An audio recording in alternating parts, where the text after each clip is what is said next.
This is my last poem. Thank you again. This is called Ghost Gear.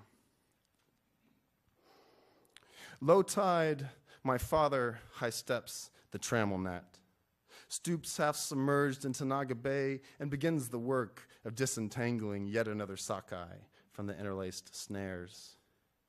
He stands before me now, the same foot shorter he's been the last 20 years. My sister and I, nothing back then but a notion when my father could hold his breath well over a minute. How or why, I've learned not to ask. The familiar arc of his story cast out like he, the newest member of the crew, flung to the farthest edge of the intertidal. I could hear better then, he always adds. Good thing I always think. Otherwise, he'd not have heard that thin cry of alarm from the beach. Otherwise, he'd not have looked up from his work to see the bellowing chord of the continental shelf rise to obscure summer's first dusk, as if Britamartis herself, goddess of fishermen, has half risen from the sea to encompass that final island of the Aleutians. Dumbstruck, my father watches the wave suck in the tide like a maw.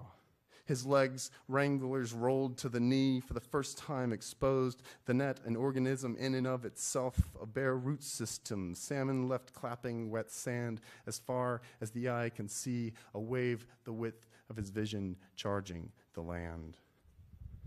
My father claims that in such moments the body lightens. My father claims that there he saw himself bird's eye view, that he watched himself look up at the sky, and the sky had become a mirror.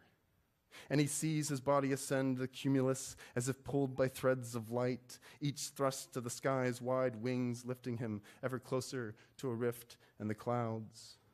But my father does not kneel genuflect to the gods. My father does not consider his sins or ask for forgiveness. Rather, he gives his marrow to those ropes. He weaves himself into those moorings. And the last thing he sees is the wave. And the last thing he hears is something like the clap of 1,000 hands, and the sea took him.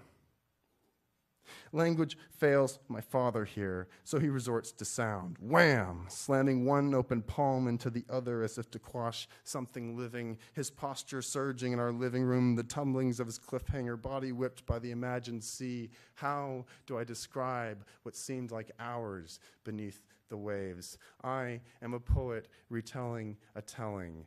The sea did not care about my father, but the wave came and went, and my father held his ground. The backdraft strong in the waves' wake, Britamartis' final tug for his spirit. And he lashed the flesh of his life from that ocean, and the water receded. Now, my father lights up when he tells how he returned to the beach as slowly as possible. And how, when the men finally saw him emerge from the sea, they cheered his name. My father returned from what they believed surely to be the dead. Ghost gear, they call it. Nets and riggings lost at sea to fish for no man. Blindly trolling seines illuminating the deep with their bioluminescent catch. Ruptured buoys and trammels coasting past coral reefs until they drift down, down, down into the dark. Only once have I asked my father why he chose out there to live. Only once has he told me that as the wave approached, he heard a voice, and that voice asked him, "Are you a father?" And my father said, "Yes." Thank you.